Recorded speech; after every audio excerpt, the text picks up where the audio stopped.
Yeah, so let's just do a quick hit list of things that we jumped out of. Yes. So I tried to watch Paws of Fury, which is about a dog. I don't remember the dog's name. Voiced by I think it's Hank, right? Because it's Legend of Hank. Hank. Hank. Right.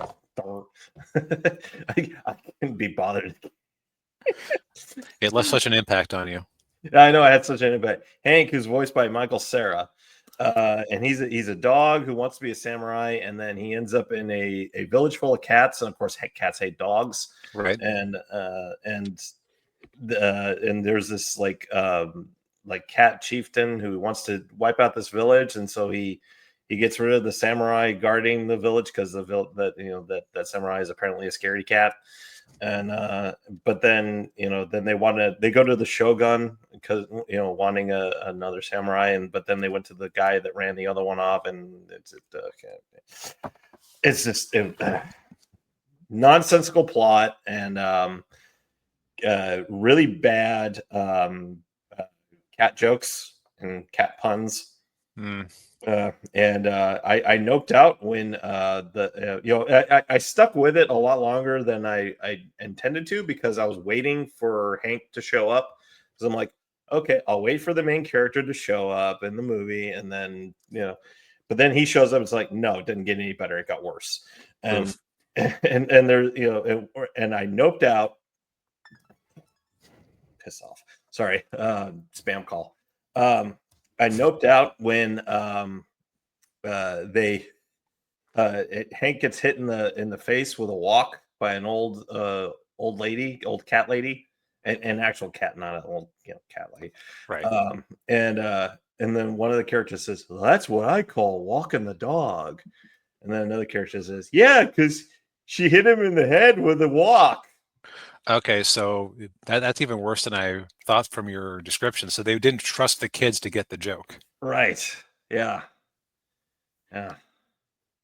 And I saw, as soon as that joke came up, I heard that, I went, nope, I'm done. I'm out. No more. Yeah. Well, as I recall from the production history of this one, it sat on the shelf for a couple of years before they crapped it out onto screens. That doesn't surprise me.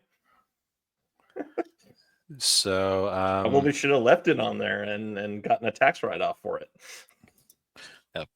So mine is Pop Star Never Stop Stopping, which was on my mind because we have done a couple of SNL movies recently, and this one always struck me as like the stealth SNL movie because it's basically the Lonely Island movie. Mm. And I had actually listened to the album a few times over the years, and there are some really funny songs in it. And the music video they had at the start was actually pretty good. But what I found myself not enjoying was the minute-to-minute jokes. Like they just weren't especially funny. It's one of those things where I might give it a shot again in the future, and I'm in the right mood and I actually enjoy myself. But this weekend just was not in that headspace. Yeah. Mm. I will agree. I will say though, my suspicion that it was the stealth SNL movie that wasn't technically an SNL movie was right, because so much of the SNL extended staff in there, like is it Maya Rudolph who plays who was Kamala Harris during the campaign? Probably. Yeah. I think that's her name. She was in there. Just a Hater was in there. Just a bunch of them. Mm. The only reason it isn't an SNL character spinoff movie is because they never actually had this character who's a super self-important, basically a Justin Timberlake parody, because they started off as a rap trio, and then he took over the group. One member left to do his own thing, and the other member stuck around as a sycophant DJ. So again, maybe I give this a shot again in a couple of years, and it finally hits that sweet spot for me, and I enjoy it. But for the moment, I would just say go listen to the album, because you don't really need the music videos to find it funny. Yeah. Okay. But so let's get back to what we actually reviewed, because Yes. we decided to do something a little more serious. Which, boy, let me tell you, after failing to watch Popstar, Sicario, that was some mood whiplash right there. Oh yeah, I can imagine. Yeah, yeah. Yes. So this was one I picked, Sicario, which is I'd seen it. I think I saw it like maybe a year or two after it came out on Blu-ray, or may have watched it on Netflix or whatever it was. Um, and then so I thought, well, let's give it another watch because I remember it being decent. But what I didn't know, and of course, nobody knew who this guy was at the time, but this movie was written by Taylor Sheridan. Um, for those of you, if you've never heard of him, where have you been? Yeah, Probably, like he basically is propping up Paramount Plus at this point. yeah, he is. Because it didn't even work on that Stallone show. Yes, Yeah, that's like one of his. Yeah, yeah. He really didn't gain any kind of prominence until Yellowstone. right. Um, but yeah, so I mean, he wrote the movie, and then Denis Villeneuve directed it. Of course, Denis Villeneuve, he did the Dune movies, Blade Runner 2049. He did Arrival with Amy Adams, which I still kind of want to watch that movie. Yeah. I've had it described to me a number of times, and I do and don't want to watch it if that makes any sense. Yeah. And hey, Ninja, good to see you. Hey, man. He got on. I got in my radar thanks to Denis Villeneuve being hired for the next. Oh, yeah, the next Bond film. Oh, that's right. He's doing the next James Bond Oh movie. no. Well, that tells me that we aren't going to get a return to the goofy '80s Bond. I was kind of hoping we'd see a resurgence of. This is going to, if he's the director, then he's going to double down on the depressing Daniel Craig era Bond. Yeah, yeah. Boy. All right. Which, getting back to this movie, Yes. so that is certainly a combination of Yes, Denis it is. Villeneuve and Taylor Sheridan. Yeah, it is. Yeah. Yeah, but this movie, it stars Emily Blunt. She plays an FBI agent who works in hostage rescue. And the opening of the movie sees her and her team raiding a house where they think there's a kidnapping victim. But instead, they find the house is just the walls are lined with a lot of dead bodies. Yeah, they're stuffed into the crawl spaces between the walls, Yeah. and Uh, yeah, and that does set the tone of the movie very quickly. Um, it's kind of part of Taylor Sheridan's oeuvre of, man, the Southwest is whack, yo. yeah. Is the best way I could think of to put it. Um,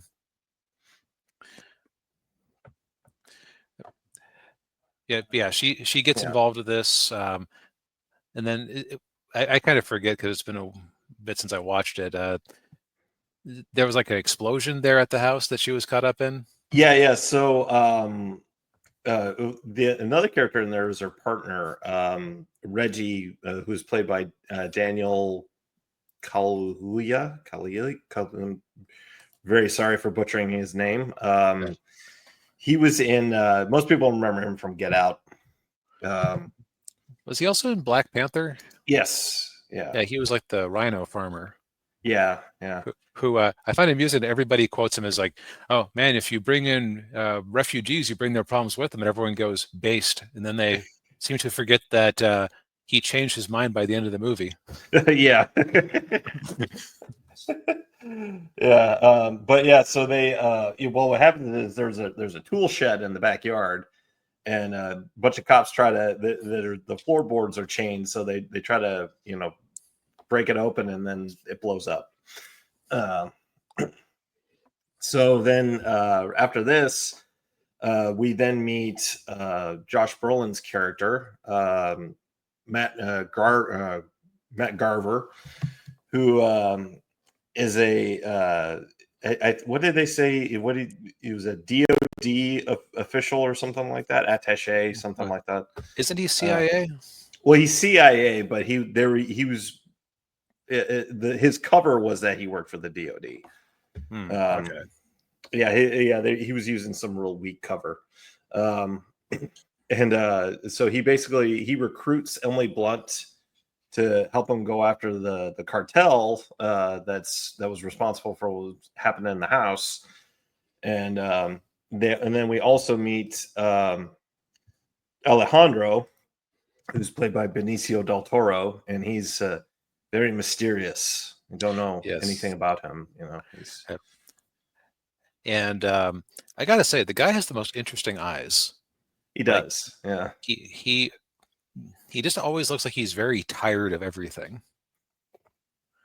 yeah, which also makes him hard to read, which makes him a good choice for these mysterious characters.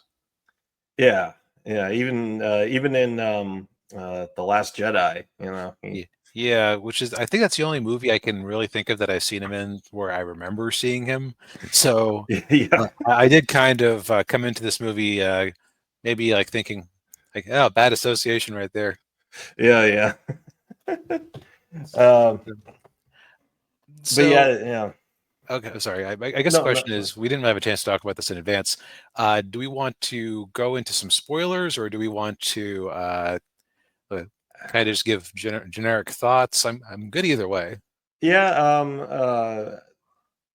I would give this movie kind of like a bare recommend. Um, just because, like, I mean, I know it's not going to be for everybody. Um, I mean, we could do maybe some like light spoilers, I guess. Since I mean, it is like 10 years old, so I mean, that's Right. You know what? We're just gonna.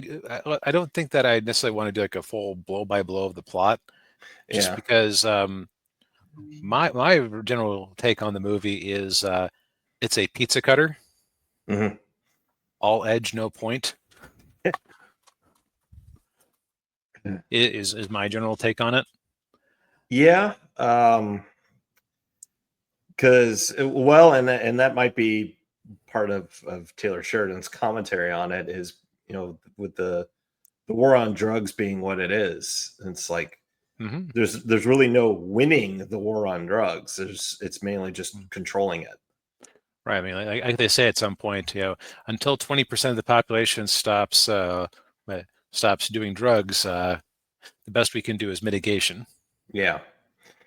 Um, yeah, and I think one of the things that I noticed it, and I know you noticed it too, was just how ineffective Emily Blunt's character is in this movie. Like, she really doesn't do anything. Right. Which is also okay. So the one spoiler I will give here is Yeah. actually okay. Before I say that, this is kind of like the crux of the movie. Um, it is absolutely not up my alley at all. I Mm. tend to have a very I think it's been documented by this point that I tend to not really gel well with Taylor Sheridan's oeuvre. Mm. I think the only one where I did enjoy myself was that Stallone show, Uh, Tulsa King. yeah.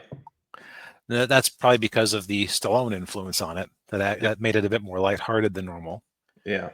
But like I usually find myself like being midline or apathetic or just not enjoying it. Um, Yeah. uh, so it's which look the fact that the man is propping up Paramount Plus and everybody's rushing to give him TV shows. There is clearly an audience for the man. Oh I'm just yeah. Yeah. I'm just not it. Um, Yeah. or it sounds like so. If I'm giving it like a D, it sounds like you're giving it like a C. Yeah. That's about right. Yeah.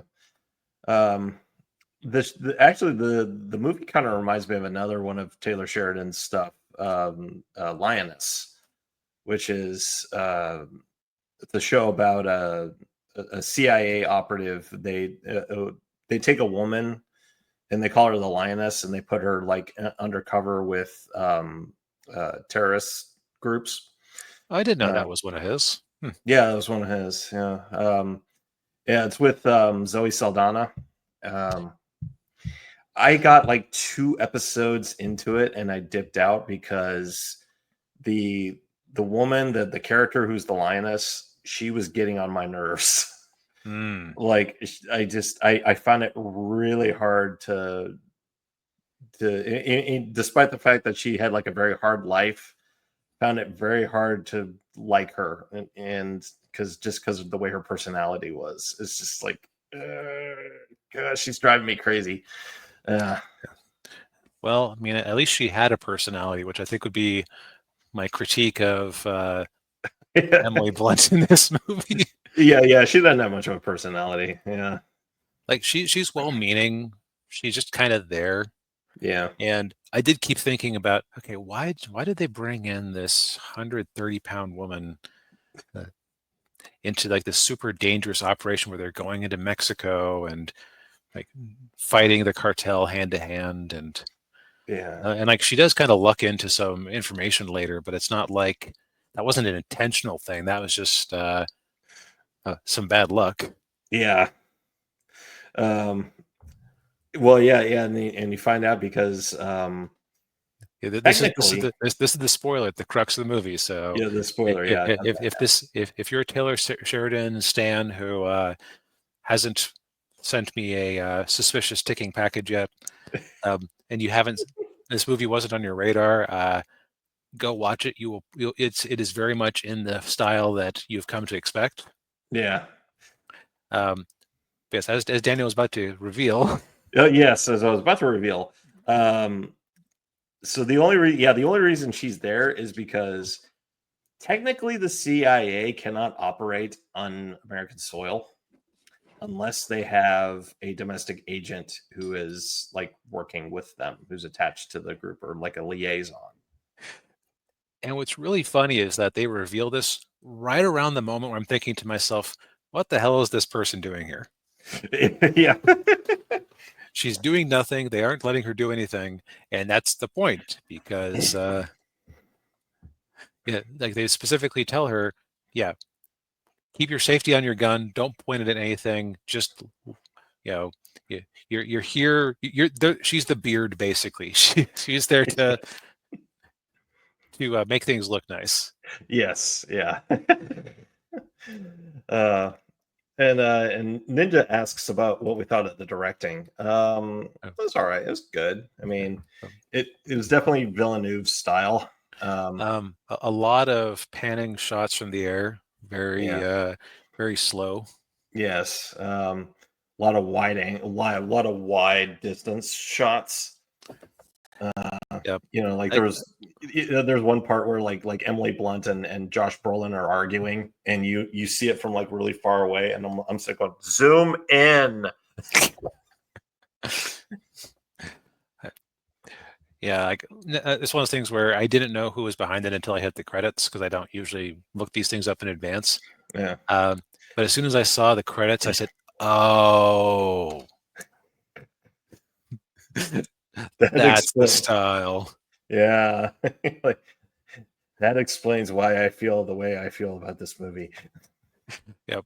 Which, that is a superior experience to going in thinking, "Oh, this is gonna be another Taylor Sheridan joint. Is he gonna be having fun like in Tulsa King?" No, because for the most part, his style is anti-fun, which is the Oh, point. yeah. Like this is it's like Chinatown, but without the charm of the characters and actors. Yeah. Yeah.